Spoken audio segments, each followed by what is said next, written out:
विधायक पिटा तो इतना दर्द हुआ। कल आगरा में बीजेपी और आरएसएस के लोगों ने पुलिस वालों को सरेआम सड़क पे मारा, उस पे कोई खबर नहीं। बांग्लादेश में जाके कहता है कि बांग्लादेश की आज़ादी के लिए तो मैंने आंदोलन किया, मैं जेल भी गया, पर जेल का पता नहीं कौन सी में गया। बंगाल में चुनाव मतवा समाज की वोट लेने के लिए आज बताता है बांग्लादेश में तो पहले भी गया, जब तो ना बताई। कल को हिंदुस्तान में ये भी कह दे कि जब अंग्रेजों से लड़ाई लड़ रहे थे तो मैं हिंदुस्तान की फौज में खड़ा था वर्दी लेकर। किसानों ने बहिष्कार कर रखा है कि बीजेपी का नेता कोई क्षेत्र में ना आए, तो दादागिरी दिखाने गए थे। हो सकता है किसानों को बदनाम करने के लिए ये इनकी अपनी चाल हो। नमस्कार दोस्तों, मैं सोनू सिंह और आप लोग देख रहे हैं DS4 न्यूज़। इस वक्त मैं मौजूद हूं गाजीपुर बॉर्डर पे। धीरे धीरे ये आंदोलन जो है करीब 4 महीने का समय जो है किसान भाई दिल्ली के बॉर्डरों पे, दिल्ली के सीमाओं पे बैठे बैठे जो है निकाल चुके हैं। और अब एक ऐसी बड़ी खबर आई पिछले दिनों, यानी कि शनिवार के दिन जो है एक बड़ी खबर आई है कि एक भाजपा MLA को जो है किसानों ने जो है बड़ी बुरी तरीके से मारा है। हालांकि मारने की बात तो रही दूर, उनसे पहले जो है जो बर्बरता की गई, उनके मुंह पे स्याही फेंका गया, उसके बाद मुंह पे जो है कालिक पोती गई, उसके बाद जो कपड़े फाड़े गए, यहाँ तक तो किया ही। उसके बाद जो है उनको इतना पीटा गया, इतना मारा गया कि ये देख करके जो है सब कोई आश्चर्यचकित है कि ऐसा किसानों ने कर कैसे दिया। हालांकि जो है किसानों का आंदोलन जो है दिन प्रतिदिन तेज होता जा रहा है, बढ़ता जा रहा है। ऐसा माना जा रहा था कि बंगाल चुनाव से पहले ही इसको सिमटा दिया जाएगा, इसका फैसला जो है कर लिया जाएगा। हमारे साथ हरिंदर ताऊ मौजूद हैं, किसान आंदोलन में लगातार जुड़े रहे हैं यूपी बॉर्डर से। आइए इनसे बातचीत करते हैं कि आखिर जो है किसान भाई जो है उग्र कैसे हो गए। आपका स्वागत है हरिंदर ताऊ जी। आप लगातार जो है यहाँ से बयानबाजी करते रहते हैं, किसान भाइयों को समझाते रहते हैं। कैसे देखते हैं जो कल की घटना हुई है, बीजेपी MLA के कपड़े फाड़ देना, मुंह पे स्याही फेंक देना, कालिक पोत देना, इस तरीके से बर्बरता करना किसानों को क्या शोभा देता है? क्या अभी देखिए, सबसे पहले तो आपका धन्यवाद और आपके श्रोताओं का धन्यवाद। और मैं एक चीज़ कहना चाहता हूँ, कभी भी सिक्के का एक पहलू नहीं देखना चाहिए, आप दूसरा पहलू भी देखो। सिर्फ किसानों को कह दिया कि किसानों ने बर्बरता की। आप पिछली बीजेपी की हिस्ट्री उठा के देखिए, ये विपक्ष के हर नेताओं के ऊपर स्याही फेंकते हैं। स्याही फेंकने का जो रिकॉर्ड है वो सारा बीजेपी का है। और ये हो सकता है किसानों को बदनाम करने के लिए ये इनकी अपनी चाल हो। कैसे मान लिया आपने कि किसानों ने किया है? नहीं, अगर किसानों ने किया होगा तो अगर किसानों ने अगर इसको किया होगा फिर कैसे देखते हैं आप? नहीं, किसानों ने किया होगा तो ये बर्बरता क्यों करी, इस पहलू पे भी जाना पड़ेगा। किसानों ने उसके कपड़े क्यों फाड़े, क्यों वो आया किसानों के बीच में, ऐसा क्यों? नहीं, किसानों के बीच में क्या जाना गलत है? वो तो अपनी मीटिंग करने के लिए जा रहे थे, प्रेस कॉन्फ्रेंस कर रहे थे। जब किसानों ने बहिष्कार कर रखा है कि बीजेपी का नेता कोई क्षेत्र में ना आए, तो दादागिरी दिखाने गए थे, तानाशाही। इसे ही तो हम तानाशाही कह रहे। अरे कुछ दिन घर बैठ जाओ, प्रेस कॉन्फ्रेंस करनी अपने घर बुला लो। जब किसानों के 300 से ज़्यादा किसानों की शहादत हो गई, किसानों के अंदर गुस्सा होगा, वहाँ कुछ लोगों में गुस्सा होगा। आप लोग तो गांधी जी की विचारधाराओं पे चल रहे हैं। गांधी जी के देखो कितने का, क्या हिंसक नहीं है कोई, जरूरी है वो बीजेपी के पिट्ठू भी तो हो सकते हैं कोई। किसानों को बदनाम करने के लिए उसकी जांच होगी, जांच में पता चलेगा। तो कैसे आप देखते हैं कि जो किसान भाई जो है विरोध के नाम पे जो है अब बदसलूकी कर रहे हैं, तो कितना ठीक लग रहा है? नहीं, किसान कोई बदसलूकी नहीं कर रहा। नहीं, किसान कोई नहीं। आप देख रहे हो यहाँ, आपने देखा यहाँ किसी के साथ बदसलूकी? बस अब मेरा एक ही कहना है, चलो जो हो गया ठीक, कम से कम बीजेपी अपने चंदे के पैसे से इतना तो दे दे कि एक विधायक बेस नहीं पहनता। ठीक है, एक बात मेरी समझ, आप जैसे आप कह रहे हैं कि इसमें जो है एक सिक्के का जो है आप दो पहलुओं से देखिए। हो सकता है कि उन्हीं के कुछ लोग हो सकते हैं, लेकिन इससे पहले भी देखा गया था जब हरियाणा में जो है खुद CM खट्टर जी की हेलीकॉप्टर नहीं उतरने दिया गया था किसान भाइयों की तरफ से, तो फिर कैसे देखा जाएगा? ऐसा तो आप लोग हर बार करते रहेंगे। देखिए एक चीज़ बताइए, खट्टर का नहीं उतरने दिया, खट्टर क्या कहता है किसानों को? आतंकवादी, खालिस्तानी। हैं? ये बीजेपी वाले क्या कहते हैं कि ये तो देशद्रोही है। आप तो इतने अच्छे अच्छे शब्दों से किसानों को नवाजेंगे और फिर आप आशा करते हैं कि फिर आपकी आरती उतारी जाएगी। देखिए, आंदोलन पहले भी हुए हैं, आज़ादी के आंदोलन भी हुए हैं, उसमें भी इस तरह के थे कि कुछ लोग गरम दल होते हैं, कुछ नरम दल होते हैं। आप कौन से दल के हैं? आप कौन से दल? दोनों।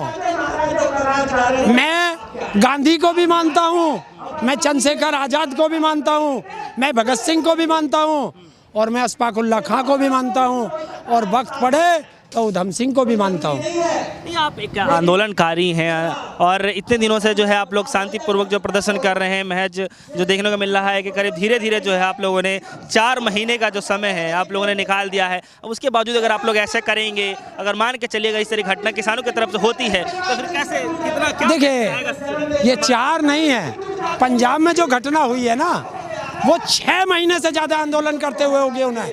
2 महीने तो वो पंजाब में बैठ के आए थे। तो क्या शर्म, ये सरकार, ये विधायक इसलिए चुने हैं हम लोगों ने कि हमारी बात ना सुने, फिर किसकी सुनेंगे? तो वो थोड़ा बहुत हो सकता है गुस्सा हो किसी में, लेकिन उसकी पहले जांच हो कि वे किसान थे या बीजेपी के प्रायोजित व्यक्ति थे, ये पता चलेगा जांच के बाद। फिर भी जिस तरीके से आप लोग आंदोलन कर रहे हैं, आंदोलन कर रहे हैं आप लोग इतने दिनों से, आप लोग बार बार सवाल उठाते हैं कि लोकतांत्रिक प्रणाली पे जो एक हमला देखने को मिल रहा है, हमला हो रहा है लोकतांत्रिक पे। तो आप कैसे देखते हैं लोकतंत्र पर जब हमला करने की बातचीत एक तरफ चलाए जा रहे हैं आप लोगों की तरफ से, और दूसरी तरफ जो है आप ही लोगों के द्वारा जो है बीजेपी नेताओं को बार बार इस तरह की बर्बरता करने के सामने मिलती है? कैसे आपने सोच लिया कि वो किसान हमारे आंदोलन के पार्ट थे? यार इतना मत। अभी तो आप ही ने कहा ना कि क्या? वहाँ पे करीब 6 महीने से किसान, अरे मैं कह रहा हूँ किसान प्रदर्शन कर रहे हैं, किसानों के आंदोलन को तोड़ नहीं पा रहे, तो उनको, किसानों को कैसे बदनाम किया जाए? ये बीजेपी प्रायोजित भी तो हो सकता है, तो इसको जांच होगी। अगर किसान पाए जाते हैं तो वो दोषी होंगे तो वो किसान जत्थेदार है, वो जो हमारी कमेटी है वो निर्णय लेगी उस पर, क्योंकि हमारे जितने भी किसान नेता हैं वो सब शांतिपूर्वक आंदोलन की अपील कर रहे हैं। तो नज़रों में कैसा लगा ये देख करके कि एक बीजेपी नेता जो है, चाहे किसी भी दल के नेता हो, किसी नेता के साथ इस तरीके से बर्बरता करना कितना सही लगता है आपको? कैसा लगा? नहीं, देखिए इस तरह वैसे होना नहीं चाहिए था, लेकिन भाई जनता है, जनता में गुस्सा भी है। अभी आपने देखा बीजेपी का विधायक पिटा तो इतना दर्द हुआ। कल आगरा में बीजेपी और आरएसएस के लोगों ने पुलिस वालों को सरेआम सड़क पे मारा, उस पे कोई खबर नहीं, उस पे कोई खबर नहीं। पुलिस तो रक्षक है और तुम रक्षक को पीट रहे हो, बहुत बुरी बात है। मारपीट करना किसी के भी साथ, मैं उसका समर्थन नहीं करता। आज का क्या है, होली आने वाला है, क्या प्रोग्राम है आज के प्रोग्राम की नहीं, आज तो मैं सोच के आया था कि आप लोग एक पूछोगे, लेकिन आपने नहीं पूछा। बता दीजिए, आप खुद ही बता। देखिए, प्रधानमंत्री ने हमें आंदोलन जीवी कहा, तो प्रधानमंत्री की समझ में आ गया कि आंदोलन जीवी देशभक्ति का नाम है। तो बांग्लादेश में जाकर के वो कहता है, बांग्लादेश के बहाने बंगाल को जीतने की तैयारी कर रहे थे, बांग्लादेश में जाके कहता है कि बांग्लादेश की आज़ादी के लिए तो मैंने आंदोलन किया, मैं जेल भी गया, पर जेल का पता नहीं कौन सी में गया। तो अब आंदोलन जीवी हमें या प्रधानमंत्री है, इसका जवाब देश को देना पड़ेगा। सत्याग्रह आंदोलन उन्होंने 20 साल की एज में किया है। कौन सी जेल गए, कौन सी जेल गए? जेल भी बता देते। वो हो सकता है कि जब वो 20 साल की। बात बताइए, इतना अच्छा प्रधानमंत्री किसी देश को मिल सकता है क्या कि अपने देश की भलाई के साथ साथ जो है दूसरे देश की भलाई के बारे में भी सोचते हैं? उन्होंने सत्याग्रह आंदोलन जो है बांग्लादेश के लिए, दूसरे देशों के लिए उन्होंने चलाया है, तो महज 20 साल की एज में तो क्या गलत क्या हुआ? बंगाल में चुनाव मतवा समाज की वोट लेने के लिए आज बताता है बांग्लादेश में। बांग्लादेश में तो पहले भी गया, जब तो ना बताई, देश की जनता को तो ना बताई कि मैं भी आंदोलन जीवी हूँ। हमें आंदोलन जीवी कहने वाला आज खुद आंदोलन जीवी बनकर दिखा रहा वोट लेने के लिए। कौन सी जेल में गया, वो जेल का नाम बता दो। हो सकता है ये कल को हिंदुस्तान में ये भी कह दे कि जब अंग्रेजों से लड़ाई लड़ रहे थे तो मैं हिंदुस्तान की फौज में खड़ा था, वर्दी लेकर, राइफल लेकर। इसका कोई भरोसा नहीं है प्रधानमंत्री का। ये बड़ा इल्जाम लगा रहे हैं आप, अगर पीएम मोदी जी कह रहे हैं तो काफ़ी कुछ उन्होंने सोच समझ के कहा होगा। क्या उन्होंने आंदोलन में हिस्सा लिया होगा। तो बताए ना कौन सी जेल में गया? 17 साल में घर से भाग गया, 35 साल दर दर भटका। तो भैया कौन सी जेल गया था वो बता दे, क्योंकि आज़ादी के बाद की लड़ाई की बात कर रहा है वो। और जब 50 साल पहले का रिकॉर्ड हर जेल के अंदर होगा। ऐसा दृढ़ संकल्पी आपको नहीं मिलेगा कोई भी। उन्होंने चाय तक बेचा है, घर से दूर भी रहे, हिमालय पर्वत पे भी रहे, उन्होंने आंदोलन भी किए हैं, बहुत सारे जो हैं बताया जा रहा है कि सत्याग्रह आंदोलन भी चलाए हैं। तो ऐसा सुझाव जो है ऐसे प्रधानमंत्री नहीं मिलेगा हर किसी देश में। देखिए खुद दूसरों के टुकड़ों पे पला और दूसरों पे उंगली उठा रहा है। मैंने पहले दिन ही कहा था, जिस दिन उन्होंने मुझे आंदोलन जी भी कहा था, मैंने कहा था एक उंगली हमारी तरफ उठा रहे हो तो 3 तुम्हारी तरफ उठ रही है। आज आया ना, उसको पता है कि इन्हीं आंदोलन जीवियों ने देश को आज़ाद कराया था, उस पर गद्दारी का आरोप लगा है। तो अपनी उस गद्दारी के आरोप को छिपाने के लिए आज आंदोलन जीवी बन के दिखाया ना, दिखाया। तो ये है। हमारे किसान भाई बैठे हुए हैं। ठीक है, तो एक आखिरी सवाल है मेरा आपसे ताऊ जी, छोटे से शब्दों में जवाब दीजिएगा कि जो हिंसा हो रहा है, चाहे अगर बंगाल की हम बात करें वहाँ भी टीएमसी और बीजेपी के बीच में चल रहा है, और अगर हम कल की घटना जो बात कर रहे थे हम लोग पंजाब की उसकी बात करें, तो क्या लगता है आपको कि क्या इस तरीके से ही देश में तरक्की होने वाला है? देखिए जब तक बीजेपी देश में रहेगी ये हिंसा कराती रहेगी, क्योंकि इसका इतिहास है हिंसा कराओ, डिवाइड एंड रूल।